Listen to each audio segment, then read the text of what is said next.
Hey everyone, so just brought you a state of the kitchen update, and I'm going to share with you what I'm doing today. So behind you I have a big basket of tomatillos, and those need to get turned into salsa verde. This is going to free up some more space in my kitchen and take care of those tomatillos as well as some of the jalapenos that I've harvested. So first step, really fancy, is literally just to shove everything this way. I am not cleaning the kitchen before I start today because I don't have the energy to necessarily finish that task. So I'm going to get things started, and while these are roasting in the oven, I can work on cleaning some of the other parts of the kitchen. There's a difference between clean enough and perfect, and you're probably never going to see perfect in my kitchen on these videos. So we're going to do a roasted salsa verde today. First step is to preheat the oven to 425. So the oven is preheating. Let's get this wiped down so we're at least sanitized where we're working, and we'll start weighing things.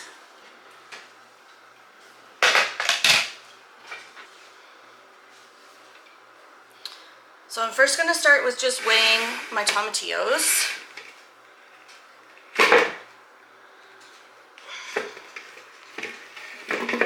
Okay, this is just a rough estimate of how much I have. And that's in grams. Has to be ounces, please. 0. Okay, about 6 pounds. So I can do 1 1/2 of these recipes, and that's what we're gonna do today. This is the last of the tomatillos for the year, so we're not saving half of them to do it later. First step, wash the tomatillos. So the tomatillos are under some running water right now. I'm getting my foil on my cookie sheets.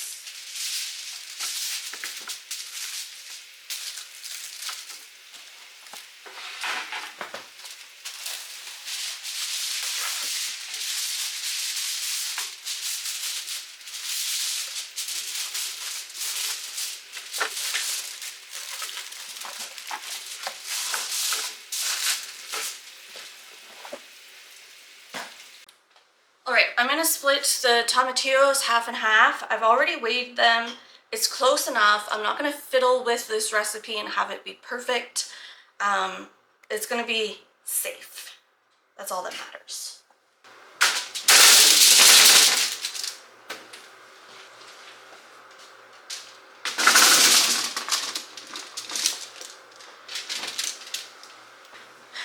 Okay, so the tomatillos are now on the sheet pans. We're going to get the remaining items. So per recipe, I need 2 medium-sized white onions, 2 jalapenos, and 6 garlic cloves. So I'm going to go gather those items. All of those items are going on the sheet pans and into the oven when it's done preheating.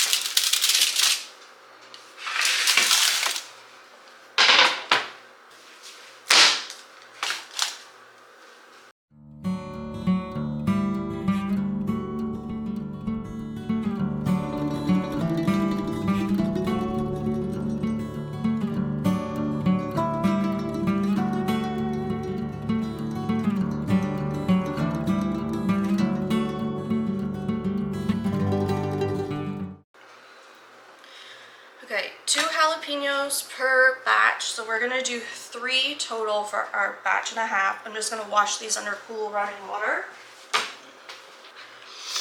So the recipe calls to remove the stem and seeds after roasting, but I usually just do it before for ease of use.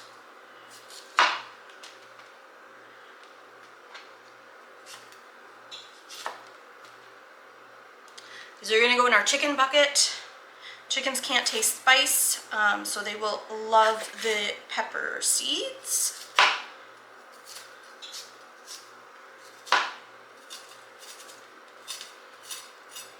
Not saving these seeds because these peppers didn't turn red, which is the color jalapenos are when they're fully ripe. So these seeds may not be mature, and they don't look mature.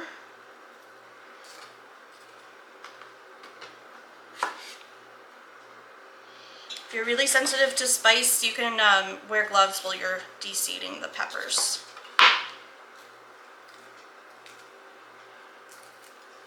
I don't find jalapenos to be that hot.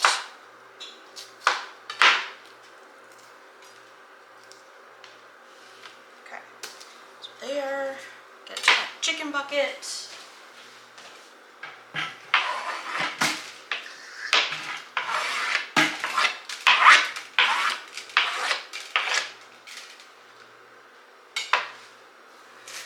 Garlic. So I've got garlic from my CSA today. We did grow a whole lot of our own, but we do still get some from them, so I'm just using what I've got. It's already separated into cloves, and we need 6 cloves per batch. These are really big, so I'm just gonna do 7 total for our batch and a half.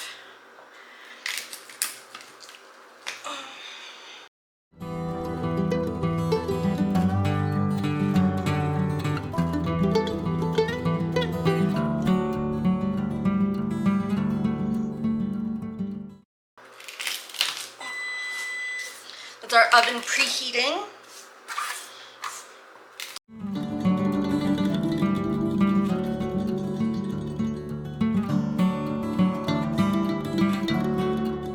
Okay, that's everything that needs to go in the oven. So I'm going to put this in the oven for 15 minutes, check and see if the garlic is soft. If it is, I'll remove it from the pan. Because my cloves are so big, most often it stays in for the full 30 minutes, but I will check it. So they're literally going in like this.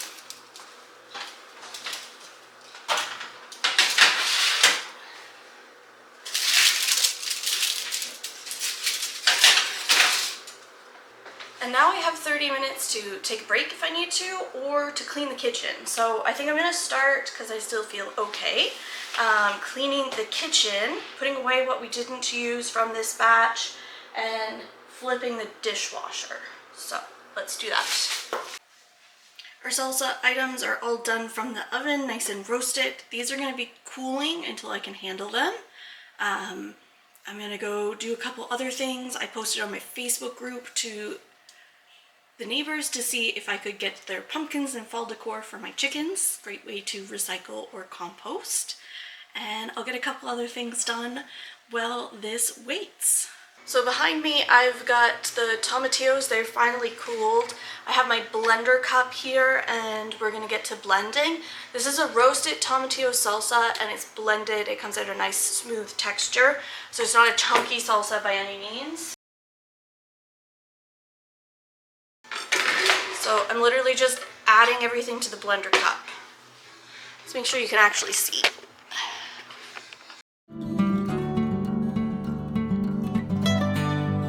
Can't believe that I'm still canning November 1st.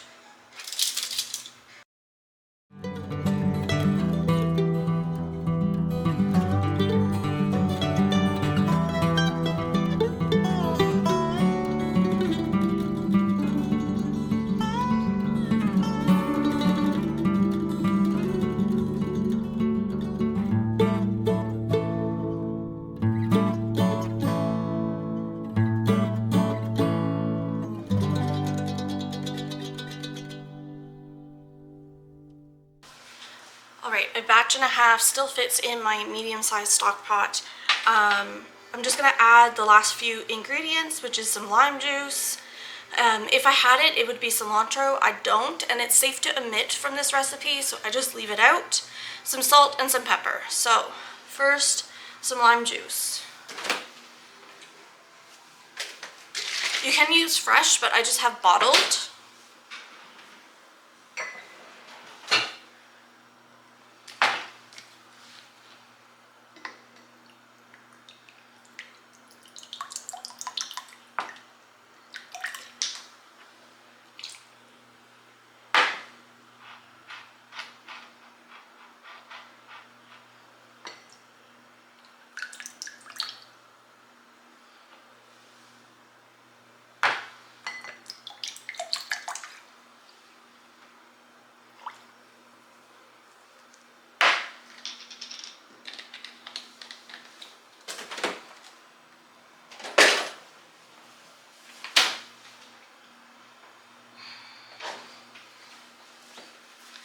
Salt, I'm using canning salt.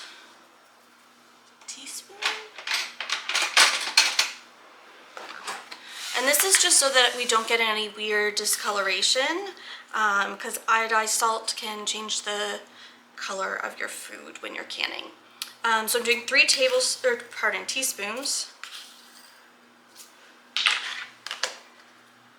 for our batch and a half. And pepper, I just have whole peppercorn, so I'm cracking pepper in here. And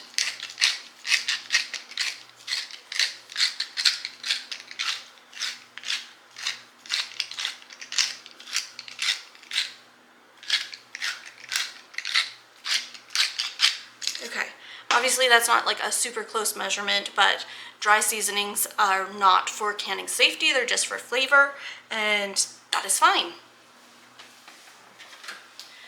So I'm gonna stir this and I'm gonna get it on the stove, bring it back up to a boil before adding it to the jars to can. So I need to get my jars in my canner and they're heating.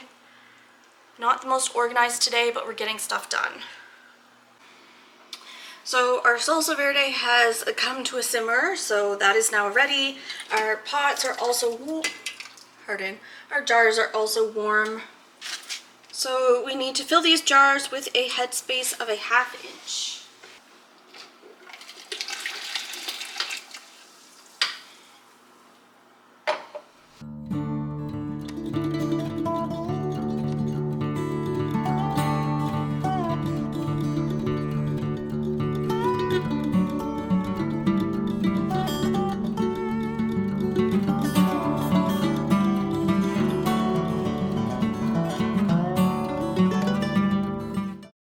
So the tomatillo is really thick, so I'm going to use a chopstick to debubble.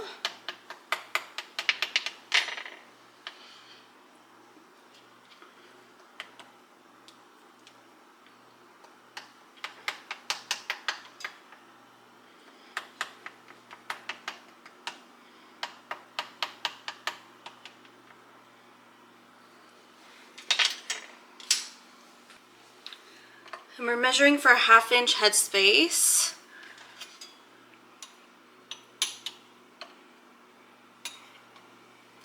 I would say everything's a bit overfilled. One's good, this one's definitely not.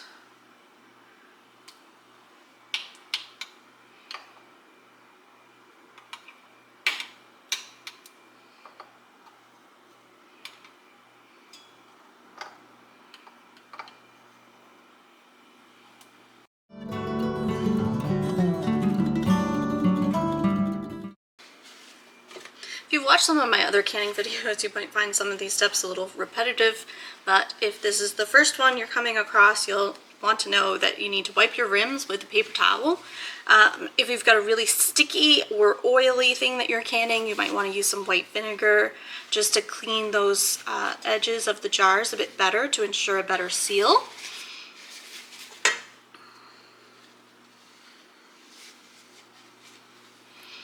We're going to add our new flat lids.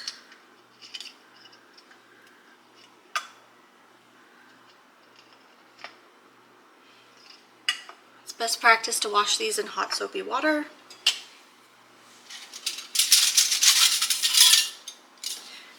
And then adding 2 fingertip tight our rings. You want to make sure they're not rusty inside.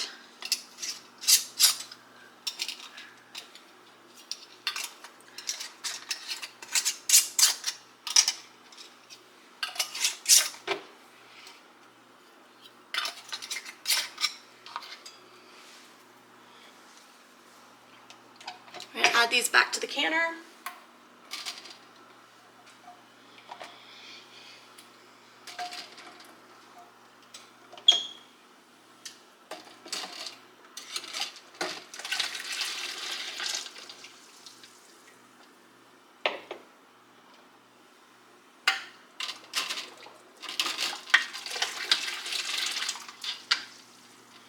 I'm expecting about 6 500 milliliter jars, so I'm just going to continue with these 2, and if I need another, I'll pull another one into the pot.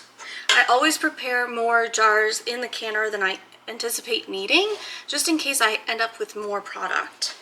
Because it's hard to add cold jars to hot water, and it's not a good practice. You'll end up with a lot of breakage from thermal shock.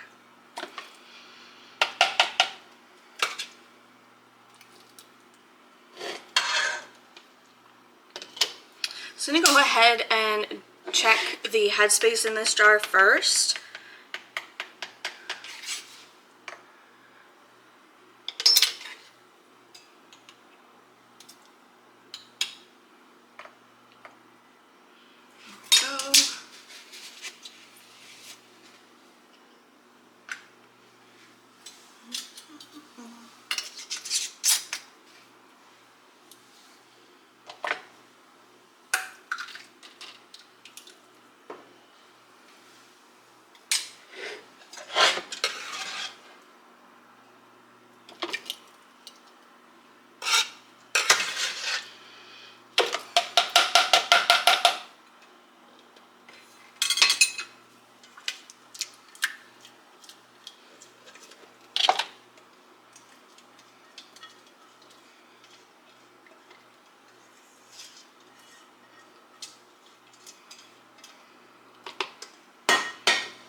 Alright, so I can already visibly see that this jar is almost an inch of headspace.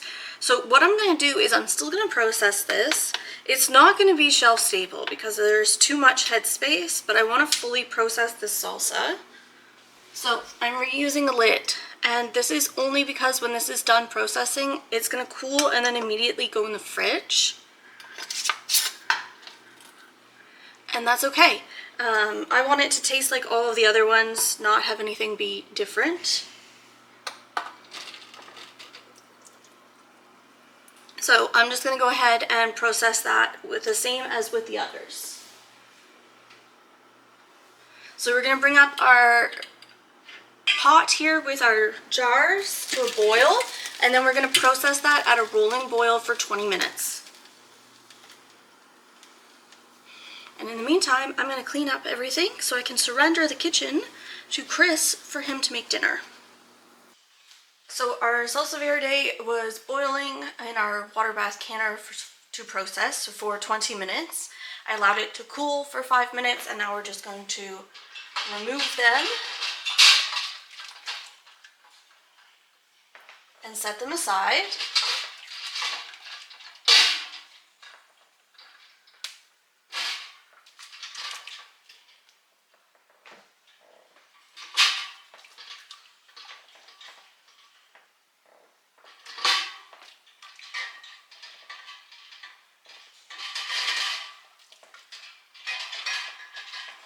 So these will rest here for at least 12 hours to ensure a seal before I'll remove the rings and store them in the pantry.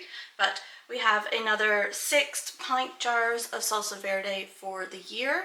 Hopefully this means we'll have enough to last us the year. We had a really bumper crop of tomatillos last year, so we still had some salsa left over, thankfully, because we had a horrible tomatillo crop this year. But with that, that's the end of canning for salsa verde this year. Hope you guys enjoyed that. I have a lot more canning videos if you want to check them out on my channel, and there'll be a whole lot more food content coming your way, so make sure to like and subscribe, and I'll catch you in the next one.